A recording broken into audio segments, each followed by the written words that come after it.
Bom, agora são 10 horas e 37 minutos e a gente volta a falar sobre a guerra na Ucrânia.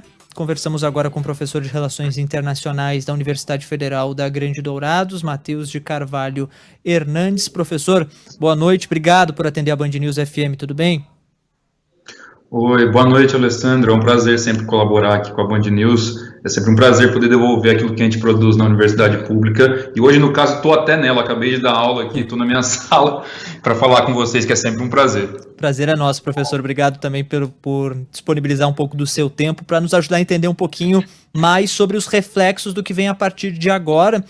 Bom, foi um dia muito tenso, né, nesse noticiário da guerra, com vários líderes mundiais, várias entidades exigindo investigações independentes sobre possíveis crimes de guerra praticados por Moscou, isso por conta daquelas imagens chocantes de corpos na região de Bucha, perto da capital Kiev, local que foi retomado pelas forças ucranianas. Professor, que análise se pode fazer, no primeiro momento, pensando nas negociações de paz? Parecia que a gente tinha um avanço, mas hoje o próprio presidente ucraniano, Volodymyr Zelensky, disse que fica mais difícil negociar com a Rússia depois das imagens que ele viu na cidade de Bucha, visitando aquela cidade. Como isso pode impactar esse processo de negociações entre as partes? Bom, Alessandro, essa é uma pergunta ótima. Na minha visão, as negociações, essa comoção gerada, digamos, pela atrocidade contra civis, por mais grosseira que seja, né, por mais triste e cruel que sejam essas imagens e esses atos, infelizmente esses não é o gatilho, não é o dínamo que vai mover as negociações de paz para frente, não é esse constrangimento, na minha opinião. O que vai mover as negociações de paz para frente é o envolvimento das grandes potências, notadamente da própria OTAN, na mesa de negociação, disposta e disponível para abdicar de algum dos pontos. Dito isso, apesar dessa comoção gerada pelos crimes contra os civis não acelerar as negociações de paz, ela sim tem o potencial de atrapalhar as negociações de paz. Porque, de fato, essas imagens de Bucha são muito chocantes e ganharam os noticiários do mundo todo e acho que dificultam o espaço de diálogo, não apenas e tão somente porque a Rússia passa a ser vista como um ator de difícil interlocução, mas porque a própria reação das diplomacias ocidentais também dificulta. Eu entendo, mais uma vez, como professor de Relações Internacionais, como alguém da área de Direitos Humanos, como alguém que estuda a Organização das Nações Unidas, que do ponto de vista normativo, moral, o que está se cometendo são crimes de guerra, invasão à soberania ucraniana. No entanto, o ator que negocia, que tem poder de negociar a paz, ele não pode se comportar como um ativista, né? É preciso que haja um mínimo espaço de interlocução diplomática para que as negociações continuem. Então, na medida em que se engrossa o coro por líderes ocidentais de chamar o Putin de criminoso de guerra, de começar a usar o termo genocídio de maneira mais constante. Hoje não foi apenas o Zelensky que usou, a Espanha usou, a Polônia usou, os Estados Unidos falaram de novo em crimes de guerra. Então, e eu entendo que haja crimes de guerra, crimes de atrocidade, indícios de genocídio, crimes sexuais que também estão enquadrados em crimes de guerra. No entanto, quando isso vem da boca desses interlocutores que teriam um potencial de negociação diplomática, essas negociações diminuem muito a chance de ocorrer e até me parece, como são experientes, fico na dúvida se eles estão de fato interessados no fim da guerra, porque esse tipo de adjetivação interdita completamente o debate. Você mencionou, por exemplo, que a Polônia, por exemplo, né, advogou, não só a Polônia, o próprio Antônio Guterres, o que me deixa até embasbacado, falou da necessidade de uma comissão internacional de investigação do que está ocorrendo. Só que essa comissão já existe. Na semana passada foi aprovada no Conselho de Direitos Humanos da ONU, em Genebra, que não é o Conselho de Segurança e que, de fato, é muito esvaziado pelas potências ocidentais nesse sentido, não está sendo visto como um locus de negociação, aprovou uma comissão internacional de inquérito, composta por 3 especialistas, inclusive um latino-americano, um colombiano. Então, essas instâncias estão sendo criadas. Então, fazendo toda essa problematização para dizer que, infelizmente, as negociações de paz ganharam um grande revés com essa divulgação dessas imagens e, por outro lado, denota a importância da imprensa nesse trabalho, né?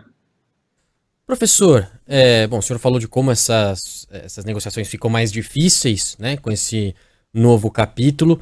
Eu queria entender então um pouquinho do papel, né, de como essas negociações poderiam avançar diante de tudo isso. Desde o começo da guerra, a gente tem visto uma cobertura às vezes um pouco maniqueísta, né? Não que, enfim, um país soberano tenha que ser invadido por outro país soberano. A gente não está defendendo aqui a invasão russa, mas muitas vezes a gente despreza a geopolítica, a gente despreza que a OTAN estava se aproximando do território russo cada vez mais e que, infelizmente, né, acho que dá para dizer assim, a geopolítica ela rege o mundo. A gente tem a importância da geopolítica, da influência russa naquela região. Então dá para a gente classificar essa ação da OTAN de primeiro começar a se aproximar muito da Rússia e agora de continuar tendo esse maniqueísmo, né, nessas relações na Europa como algo bastante prejudicial, e qual deveria ser a abordagem, uma abordagem ideal, se é que existe uma abordagem ideal para este momento? Essa é a pergunta de $1 milhão, né? Vou tentar hipotetizar assim, aquilo que eu acho nesse sentido. Primeiro que, como você bem disse, Bruno, esse avanço da OTAN rumo a leste é um erro crasso, na minha opinião, da OTAN, e não sou eu apenas que estou dizendo, conservadores realistas na década de 90 norte-americanos já assinalavam isso como um erro, né? Porque quando você vai avançando um pacto de segurança coletiva sempre precisa se defender de alguém, né? E também vale registrar que durante os anos 90 a OTAN fez incursões não apenas defensivas, mas ofensivas. Então as desconfianças em relação à OTAN não são infundadas. E claro, né, para sempre deixar claro, isso não faz do Putin uma pessoa inocente ou um governo que não está cometendo crimes de guerra. Dito isso, acho que a negociação, caso a vontade das potências ocidentais fosse genuína de terminar esse conflito, seria preciso que a OTAN sentasse à mesa como um player, como um interlocutor importantíssimo e estivesse disposta ou disponível, para abdicar de alguns pontos, porque a OTAN não está participando das negociações de maneira oficial. Ela fica num meio termo, porque ela não usa a tecnologia ofensiva dela, né, mas também não participa das negociações. Então, assim, haveria duas possibilidades de terminar esse conflito. A entrada da OTAN, que poderia, sim, nos levar para a Terceira Guerra Mundial e a hecatombe, né, mas o uso da aparelhagem ofensiva, ou a negociação. Porque o uso apenas de tecnologia defensiva, a gente está vendo que está levando à prolongação, ao prolongamento do conflito. Então, seria preciso, acho que isso, e acho que também seria preciso um fortalecimento genuíno dos espaços multilaterais. Percebam como o Antônio Guterres está passando quase despercebido nesse conflito. Eu fico um pouco embasbacado. Eu vi que ele vem fazendo declarações de, estou chocado, como uma voz da consciência global, digamos assim, mas já existe uma pessoa destinada para isso, por excelência, que é a alta comissária para direitos humanos. Então, a Michelle Bachelet, por exemplo, falou, né, falou hoje, horrorizada, chegou a mencionar possibilidade de crimes de guerra. Então, digamos, essa voz da consciência global já vem com o alto comissariado que foi criado lá em 94. Caberia ao secretário-geral, nesse momento, estar tentando articular diplomaticamente. No começo até achei que ele estava articulando de uma maneira discreta, a não ser, né, ganhar a mídia, mas seria impossível. Com todos esses dias, se ele estivesse fazendo isso, os grandes jornais internacionais já teriam noticiado.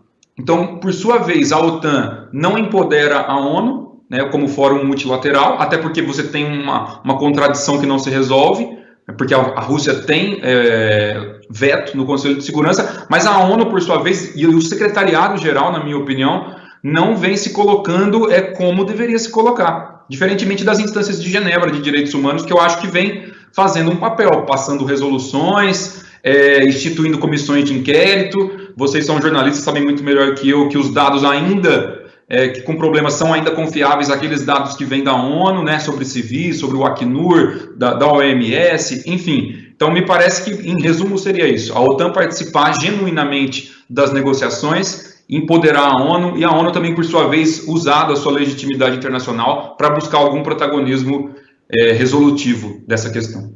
Estamos conversando aqui na Band News FM com o professor de Relações Internacionais da Universidade Federal da Grande Dourados, Matheus de Carvalho Hernandes.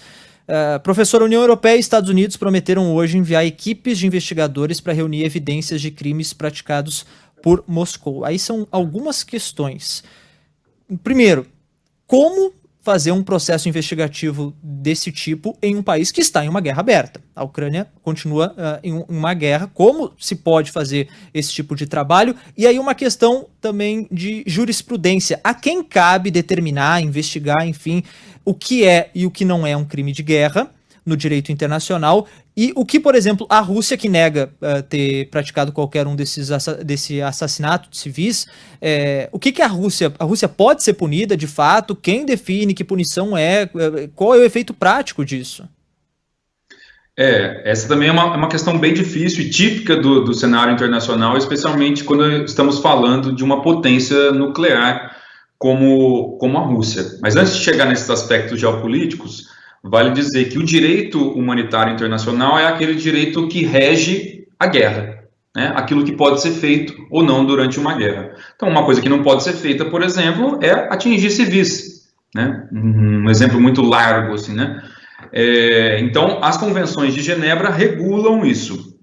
Existe também, como, né, no caso aqui o ouvinte, né, mas que está nos vendo também, sabe, é o Tribunal Penal Internacional. O Tribunal Penal Internacional, ele julga indivíduos, né? Ele julga indivíduos que cometeram crimes de atrocidade, crimes contra a humanidade, genocídio, crimes de guerra, como já julgou Milosevic, por exemplo, alguns outros líderes africanos, do que a África se ressente, por muito foco na África em detrimento de outros lugares. Então, as instâncias, do ponto de vista normativo e jurídico, Alessandro, elas existem.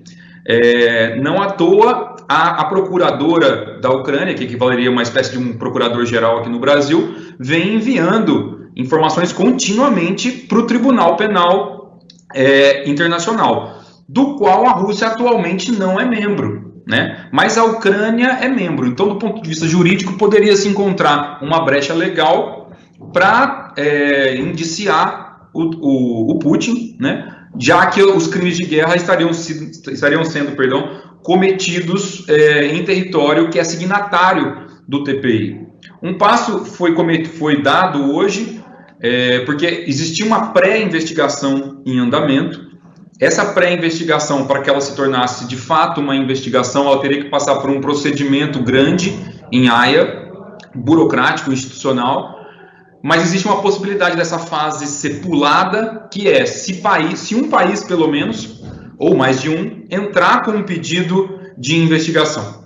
E isso aconteceu. 39 países pediram a abertura dessa investigação, o que vai, de fato, acelerar o processo, porque não vai passar por essa fase burocrática. O Brasil não está entre esses signatários, e aí eu acho que, para chegar na sua pergunta, a gente encontra o limite do direito quando a lógica de poder está se impondo, especialmente por uma potência nuclear. A possibilidade de o Putin de fato ser julgado seria, do ponto de vista analítico, caso o regime russo caísse, né? E aí o novo regime entregasse o Putin a terras ou a lugares que são signatários do Tribunal Penal Internacional. Da maneira como está, é uma rede de pressão indireta crescente sobre a Rússia, mas do ponto de vista prático, por isso que eu insisto que a negociação entre as potências, inclusive a OTAN como partícipe, é ainda a solução possível para terminar o conflito. As instâncias jurídicas, historicamente, não são